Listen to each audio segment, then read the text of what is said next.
నమస్తే సనాతన ధర్మ ప్రేక్షకులకి స్వాగతం. మనతో పాటుగా శ్రీ మలయాళ భగవతి పీఠ అలాగే ట్రిపుల్స్ డివోషనల్ అధినేత డాక్టర్ ఎన్ శివనరసింహ తంత్రి గారు ఉన్నారు. గురుగారితో మాట్లాడతాం. గురుగారు నమస్కారం. గురుగారు, చాలా మందికి ఎలా ఇంట్లో దుష్టశక్తి ఉన్నట్టు అనుకుంటూ ఉంటారు. దుష్టశక్తి నివారణ కానీ శత్రుబాధ నివారణ మనకి జనరల్ గా చాలా మందికి ఇలాంటి ప్రాబ్లమ్స్ ఫేస్ చేస్తుంటారు. అలాంటి వాళ్ళకి ప్రత్యేకమైన పూజ ఏదైనా ఉందా? ఓకే, మాకు ఖచ్చితంగా ఉన్నాయి. భగవంతుడు మాకు అన్ని ఇచ్చారు కదా. ఏంటంటే శత్రుబాధ నివారణ కానీ దుష్ట ప్రయోగ నివారణ కానీ ఎవరైనా మన శత్రువులు ఎవరైనా మన ప్రయోగాలు చేసి మన కష్టాల పాలు చేయడానికి ప్రయత్నం చేస్తుంటారు. లాస్ అయిపోవాలి, మనం ఇబ్బంది పడాలి, అనారోగ్యం పాలైపోయి మొత్తం మరణం దాకా వెళ్ళిపోయేటట్టు చేస్తుంటారు. ఏమన్నా మొత్తం రోజు ఇబ్బంది పడతారు, అలా చేస్తుంటారు. తర్వాత ఇవన్నింటిని కూడా ఇవన్నీ భక్తి పరంగా ఉన్నవారిని, దేవారాధన ఉన్నవారిని ఇబ్బంది పెడుతుంటే భగవంతుడు ఒక స్వామిని సృష్టించాడు. ఆ స్వామి దగ్గర మొరబెట్టుకొని ఈ విధంగా చేస్తాను వెళ్ళిపోతాయి. అంటే మన మీద శత్రుబాధలు ఉన్నా కూడా ఏమున్నా కూడా పోవడానికి సరైన మార్గం అనమాట. దుష్టగ్రహ ప్రయోగం ఉన్నా కూడా కొంతమందికి కొన్ని పెద్ద పెద్ద ప్రయోగాలు తీయడం వచ్చు, తీయడం రాకపోవచ్చు, లేకపోతే డబ్బు ఉండొచ్చు, డబ్బు లేకపోవచ్చు. ఏదైనా కూడా చిన్న మొత్తంలో చిన్న దాంతో కూడా మన ఇంత పెద్ద పెద్ద గ్రహ బాధలను, దుష్టగ్రహ ప్రభావం, శత్రు బాధలను కూడా నివారించుకోవచ్చు. దుష్ట దోషం ఏది కూడా మన ఇంత దోషం, మన దిష్ట దోషం నివారించుకోవడానికి చిన్న మార్గం ఉంటుంది, చెప్తాను. అది చెప్పే ముందు మా స్వామి మీద ధ్యానం చేసుకోవాలి కాబట్టి వెళ్తున్నాం. ఓకేనా? స్వామి వస్తుముత్తర్ ఆర్యంగన యుధ బల బాలగన నిర్మేలి ధర్మశాస్త్ర విషపతిగిరిశని హరిహసుతన జ్యోతిష్ రూపణ ఉమాపతి రమాపతి భాగ్యపుత్రం శ్రీ పరశురామ దేవాయ నమ వల్లభాయ నమ శ్రీ స్వామియేష నమేప.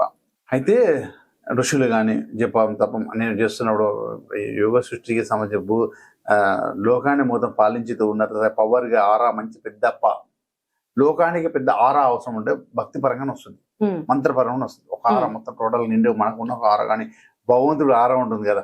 ఆరా అంటే వెనక ఒక పెద్ద వెళ్తూ వస్తుంది టోటల్, అదొక ఆరా ఉంటుంది. ప్రతి ఒక్క గురువులకు అది కూడా ఆరా ఉంటుంది. మనం ఆరా ఇంత బాగుంటే మనకంత పవర్ ఉంటుంది అంట.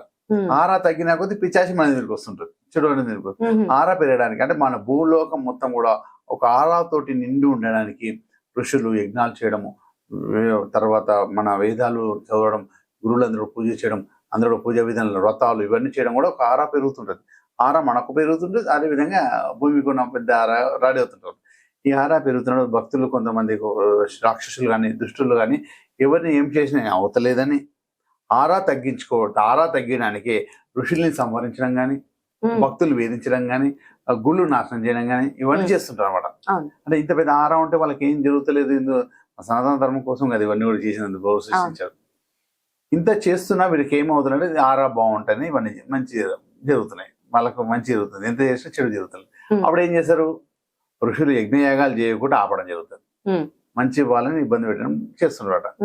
రాక్షసత్వం పెరిగి దుష్ట ప్రయోగాలతో ఇబ్బంది పెడుతుంటారు. అదే విధంగా అదే రాక్షసత్వం మనకున్న పక్క వాళ్ళు, మన ఫ్రెండ్స్ లలో వచ్చేస్తున్నారు, మన కుటుంబంలో వచ్చేసి మనతో ఉంటున్నారు. మనతో రాక్షసత్వం మనల్ని ఇబ్బంది పెడుతూ ఏదో విధంగా వాళ్ళ చాతనే సిస్టమ్ అన్నాడు. ఏ చాతనైతే ఆ విధంగా మాటతో ఇబ్బంది పెట్టచ్చు, మంత్ర ప్రయోగాలతో ఇబ్బంది పెట్టు, తంత్ర ప్రయోగాలతో ఇబ్బంది పెట్టచ్చు, గజకర్ణ గోకున టంకుటంబాలతో ఇబ్బంది పెట్టచ్చు, నకారాతో ఇబ్బంది పెట్టచ్చు, నాలుగు దృష్టితో ఇబ్బంది పెట్టచ్చు. ఈ ఇబ్బందులన్నీ పెడుతూ మనం ఏదో భరిస్తూ బాధపడుతున్నాం. కాకపోతే మనం భగవంతుని ఆశ్రయించాం కదా. శివభక్తులు కానీ అందరూ, విష్ణుమూర్తి, విష్ణుభక్తులు అందరూ కూడా భక్తి పరంగానే అందరినీ ఆరాధిస్తుంటారు. మన తల్లిదండ్రులు మనల్ని ఏమంటే ఊరుకోరు కదా. మనల్ని ఏమంటే మన తల్లిదండ్రులు ఊరుకోరు. వాళ్ళని ఇమీడియట్లీ 2 పెట్టి శిక్షించి మళ్ళీ సరైన మరణం పెట్టించేస్తారు. మనల్ని ఏమంటే ఇబ్బంది పెడుతుంటారు.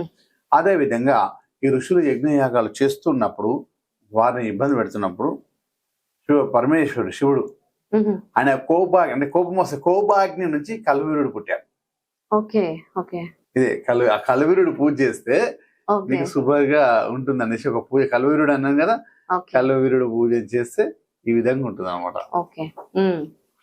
కలవీరుడు కోపాగ్ని నుంచి పుట్టాడు అనమాట. అదే పరమేశ్వరుడు శివుడి కోపాగ్ని నుంచి కలవీరుడు పుట్టాడు. ఈ కలవీరుడు ఏంటిదంటే ఎవరైనా శత్రువు మనల్ని ఇబ్బంది పెడుతున్నా, భక్తి పరంగా ఉన్న వాళ్ళని ఇబ్బంది పెడుతున్నా, వాళ్ళని వెళ్ళి అంటే వాళ్ళని ఏ విధంగా చేయాలి ఆ విధంగా చేసి శిక్షించేస్తాం.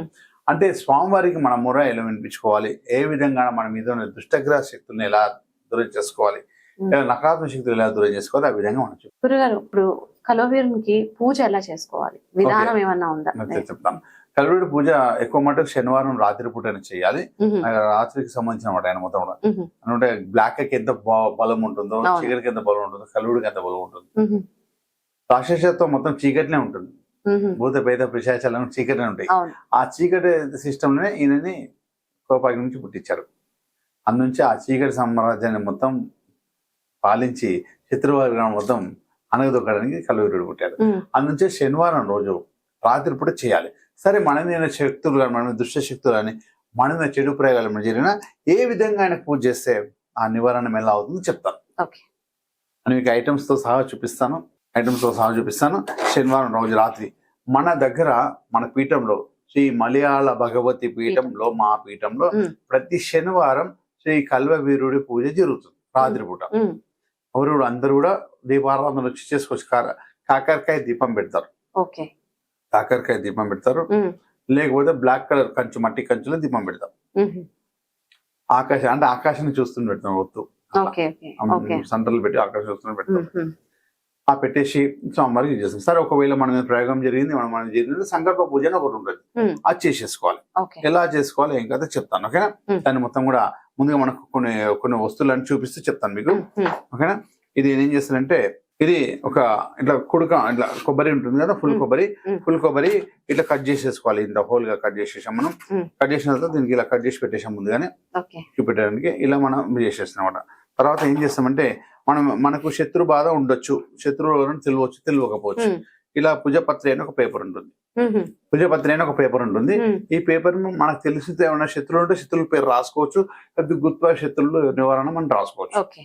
మన మీద దుష్టగ్రహ దోష నివారణ మనం రాసుకోవచ్చు. మన చెడు గ్రహ దోష నివారణ తీసుకోవచ్చు. మనం దిష్టి దోష నివారణ రాసుకోవచ్చు. దీన్ని ఏమైనా రాసేసుకొని, ఒకవేళ శత్రువు పేరు తెలిసి కూడా రాసుకోవచ్చు. అట్లా రాసేసుకొని దీన్ని 8గా మడత పెట్టాలి.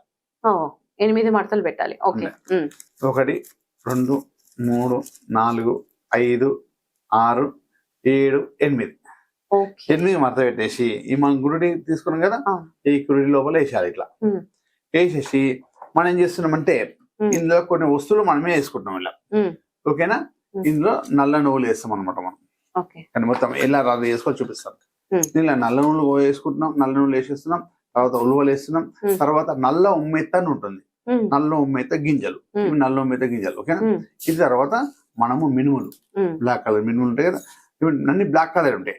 నల్ల ఉమ్మెత్త బ్లాక్ కలరు, నల్ల నువ్వులు, తర్వాత నా ఉలువలు బ్లాక్ కలరే, నా మినుములు, తర్వాత నాగకేసములు అన్నీ ఉంటాయి బ్లాక్ కలర్. ఇవన్నీ వేస్తాం. తర్వాత ఉప్పు వేస్తాం. కల్లుప్పు ఉంటుంది కదా, కల్లుప్పు, సముద్రం ఉప్పు. తర్వాత సాయంత్రం లవణం పింక్ కలర్. తర్వాత పట్టికి ఇవైతే మనం గడ్డలు చూపిస్తున్నాం. కాకపోతే ఇందులో పౌడర్ వేసుకోవాలి. చేసేసుకొని దీన్ని మొత్తము ఇట్లా ఆవాల నూనె ఉంటుంది కదా, ఈ ఆవాల నూనె ఒక స్పూన్ వేసేసి మొత్తం కలిపేసుకోవాలి. కలిపేసుకొని మనం ఏం చేసినాం, దీంట్లో ఇంత ముందుకు ఒక పేపర్ కలిపి రెడీ చేసి వేసేసాం కదా. ఆ పేపర్ ఇది మొత్తం అన్ని ఐటమ్స్ 8 ఐటమ్స్ వేసేసినాం కలిపేసి ఆయిల్ అయిపోయిన తర్వాత మళ్ళీ యాస్టేసి మనం ఏదైతే కట్ చేసుకున్నామో అది ఇందులో పెట్టేయాలి. ఇట్లా పెట్టి దీన్ని మూసేసేయాలి. ఇట్లా బ్లాక్ కలర్ క్లాత్ ఉంది కదా, బ్లాక్ కలర్ క్లాత్ లో వేసి కట్టేసేయాలి. ఇట్లా మూటగా కట్టేసి, బ్లాక్ కలర్ క్లాత్ లో ఇలా మూటగా కట్టేసి ఇదేం చేస్తామంటే, మన సంకల్పం, మన ఇంటి పేరు మనం చెప్పేసుకొని దీన్ని అగ్నిలో ఆహుతి చేసేస్తాం. అయితే మన పీఠంలో హవనం జరుగుతుంటుంది. హవనంలో ఆహుతి చేసేయచ్చు. మన పీఠంలో ఆహుతి చేసేయచ్చు. ఏదైతే మనము ఈ కల్వవీరుడికి సంబంధించిన సంకల్ప పూజను బుక్ చేసుకుంటే మీరు వచ్చి చేయొచ్చు. లేదంటే మీ పేరు మీద మేమైనా చేస్తాం అన్నమాట. వాళ్ళ పేర్లు శత్రు పేర్లు పంపించిన, మీ పేరు గోత్రంలో పంపించిన చేసేసాం. ఇది చేసిన తర్వాత ఇది ఆహుతి చేసేసాం. ఒకవేళ ఎవరైనా కల్వవీరుడికి దీపారాధన చేయాలనుకుంటే అడన్నీ వచ్చి కాకరకాయలు తీసుకొచ్చి దీపాలను తీసుకోవచ్చు.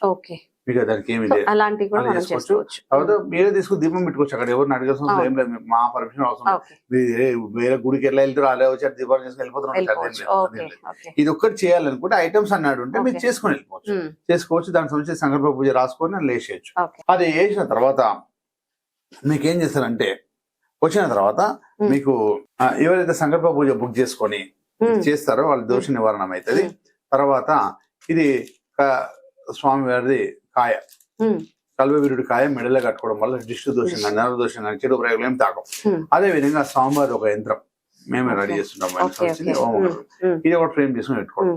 తర్వాత స్వామివారి ఒక బ్లాక్ కలర్ తిలకం ఉంటుంది, ఆ తిలకం పెట్టుకోవడం. స్వామివారి ప్రత్యేక కంకణం ఉంటుంది, కంకణం, ఆ కంకణం కట్టుకోవడం. ఆ కంకణం కట్టుకుని దిష్టి దోషం తాగడం. అంటే స్వామివారితో కొన్ని రకాల 8 ఐటమ్స్ ఇస్తాం అనమాట పూజతో. తర్వాత స్వామివారితో ఒక మాల మెడల్ వేసుకోవడానికి, ఎప్పటికీ ఒక మాల ఉంటుంది, మెడల్లో మాల వేసుకోవడం. మాల అంటే కొన్ని ఒక 8 ఐటమ్స్ ఇస్తాం అనమాట. 8 ఐటమ్స్ ఉండడం వల్ల వాళ్ళ కలవీరుడు అనుకుంటుంది, శత్రువాది నివారణ, మళ్ళీ దిష్టి కూడా తాగదు. ఇది మొత్తం ఒకటి విధంగా మనకు అదే విధంగా రెడీ చేసి పెట్టిస్తాం అనమాట. అది కలవీరుడు చేసేసుకుంటే ప్రతి శనివారం ఇంకేంటంటే ప్రత్యేకంగా ఏంటంటే ఈ జ్యేష్ఠ మాసంలో శనివారాలు చాలా ప్రత్యేకంగా అనమాట. జ్యేష్ఠ మాసంలో వచ్చే శనివారాలు కానీ అధిక జ్యేష్ఠమైనా సరే, నిజ జ్యేష్ఠ మాసం అయినా సరే 8 శనివారాలు ఆయనకి 8 అంటే చాలా ఇష్టం. అందుకే 2 జ్యేష్ఠ మాసాలు, అధిక జ్యేష్ఠం, నిజ జ్యేష్ఠ మాసం 2 కలిపితే 8 శనివారాలు వస్తాయి. అంటే 3 స్టార్ట్ అయిపోయింది. ఏదో ఏ శనివారం అయినా వచ్చి రాత్రి పూట మా మలయాళ భగవతి పీఠంలో వచ్చి చేసుకోవచ్చు. రాత్రి 7 గంటల తర్వాతనే స్టార్ట్ అవుతుంది. మీరు నా నంబర్ స్క్రోలింగ్ అవుతుంది కదా, వాట్సాప్ లో మీకు ఏం రిక్వైర్మెంట్ కావాలో వాళ్ళని అడిగితే మా స్టాఫ్ మీకు సజెస్ట్ చేస్తారు, మీరు లొకేషన్ పెడతారు, అప్పుడు మాట్లాడతారు. అదండి. అయితే చాలా మంది తెలియని శత్రువులతో చాలా మంది బాధపడుతూ ఉంటారు. ఎందుకు మనకి ఇలా అవుతుంది, ఏం జరుగుతుంది అని చాలా సతమతం అవుతుంటారు. అలాంటి వాళ్ళకి గురువు గారు మంచి పరిష్కారం చెప్పారు. ఇదిగోండి, నేను చూడ్డానికి కూడా ఎంత భయంకరంగా ఉన్నారో. ఇది కలవీరుడు అంట.